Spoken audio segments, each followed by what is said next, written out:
buenos días, Angelina. Buenos días. Estamos haciendo una entrevista y la primera pregunta sería si creéis que la pedagogía crítica de Paulo Freire puede aplicarse a la enseñanza de las lenguas extranjeras, particularmente el francés. Sí, porque la pedagogía crítica tiene una concepción antropológica que tiene en cuenta la posibilidad de todo sujeto, intrínseca al propio sujeto, de aprender. Es decir, que el aprendizaje, más allá del papel preponderante del docente, tiene que ver con el sujeto que está por aprender, por su capacidad para aprender. Entonces la pedagogía de Paulo Freire tiene esta concepción optimista de este proceso de enseñanza-aprendizaje, donde mucho depende de lo que el propio sujeto tiene como capacidad para aprender, en este caso una lengua extranjera, ¿no? Y además porque una lengua es un mundo, es todo un mundo. Y lo interesante es incorporar cuanto más lenguas sea posible, mejor en la enseñanza. ¿Pensás que el francés que se enseña en la actualidad en las escuelas y universidades genera una instancia de democratización y contribuye a la formación del ciudadano argentino? Por supuesto. Creo que es necesaria la presencia de la enseñanza del francés en las escuelas, como también de otros idiomas, de lenguas extranjeras como el italiano, el portugués, el inglés. Sabemos que el inglés goza de un prestigio hoy, como fue el latín durante la sociedad feudal, pero como decía en la pregunta anterior, una lengua es todo un mundo. Y lo que lamento es que no se enseñe desde nivel inicial en adelante lenguas extranjeras que le permitan realmente al estudiante egresar una vez que termina la escuela secundaria o a nivel medio, aprendiendo al menos 2 lenguas, además de la lengua materna, ¿no? Y que la lengua materna, sobre todo por esto que me preguntabas de ser argentino, la lengua materna se refuerza cuando uno estudia un idioma extranjero, en la parte gramatical, en los tiempos de verbos. Es decir, uno revisa su propio idioma cuando estudia otro idioma. Sí, sí. ¿No? Y, por supuesto, es innegable la influencia que tiene el francés, sobre todo en el siglo XIX, en todo lo que es la literatura, la ciencia. Es decir, tiene que ver con nuestra historia. Tanto la ilustración francesa como la ilustración alemana también, pero la ilustración francesa es importantísima. Yo en la anterior pregunta tendría que haberte preguntado por qué y cómo.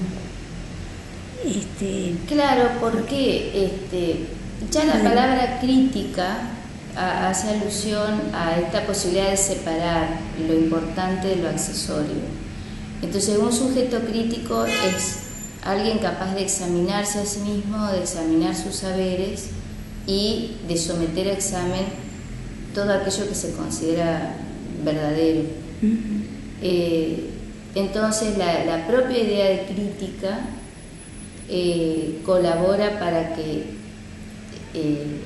esta situación educativa se enriquezca, ¿sí? Porque no es un emisor pasivo, un receptor pasivo, donde entre ellos lo que hay es un cambio de roles en cuanto a que hay uno que transmite y el otro recibe, sino que aquí los dos ponen en juego esta posibilidad del examen y de la revisión de los saberes.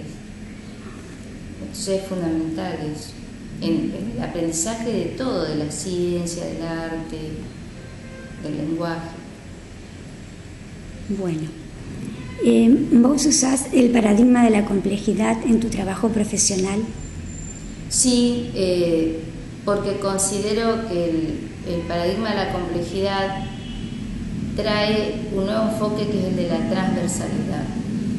Es decir, que el trabajo transdisciplinario, de salir de la frontera de la disciplina e ir al encuentro y al diálogo con otras disciplinas, enriquece muchísimo trabajo en cuanto a análisis, comprensión, interpretación de todo lo que se enseña y de lo que se aprende.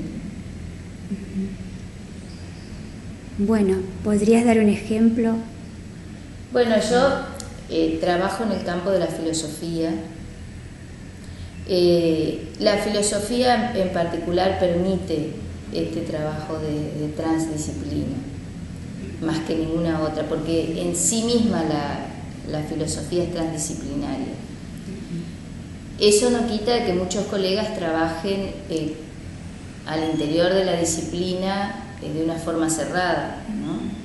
Pero la complejidad o el paradigma de la complejidad te permite realizar un entramado donde se cruzan el eje espacio-tiempo de una manera mucho más enriquecedora, pero también uno puede traer a la enseñanza cuestiones que vienen del arte, que vienen de la ciencia en general, y también cuestiones de actualidad. Es decir, yo trabajo mucho textos de cualquier momento de la historia de la filosofía con problemáticas actuales. Es decir, ¿cómo resolveríamos nosotros el problema de la baja de imputabilidad a los menores, por ejemplo, en una cátedra de filosofía política o derechos humanos, desde un texto que uno lee de Kant o de Hegel o de Marx? Entonces, trabajo la complejidad en ese sentido, es decir, cómo nosotros podemos pensar, resolver, interpretar una situación actual, situación social, situación educativa, situación cultural, desde todos estos textos que leemos, ¿no? Leemos las leyes de Platón en ética, y entonces hay una definición ahí de Platón donde él dice que la patria son las leyes. Entonces les digo a los estudiantes, bueno, en estos últimos años, ¿cuáles han sido los proyectos de ley que se han aprobado? ¿Y qué es lo que modifica esas nuevas leyes? Un ejemplo fue el de la ley de matrimonio igualitario, por ejemplo. Es decir, la aprobación de esta ley, cómo nos cambia en la forma de entender el mundo, las relaciones humanas, la organización de la familia. Es decir, desde textos que pertenecen a otro momento de la historia, pero hay problemáticas que son universales, problemáticas humanas. Entonces, ahí yo aplico el paradigma de la complejidad. Bueno, muchas gracias. Bueno, gracias a vos, muchas gracias. Hasta luego.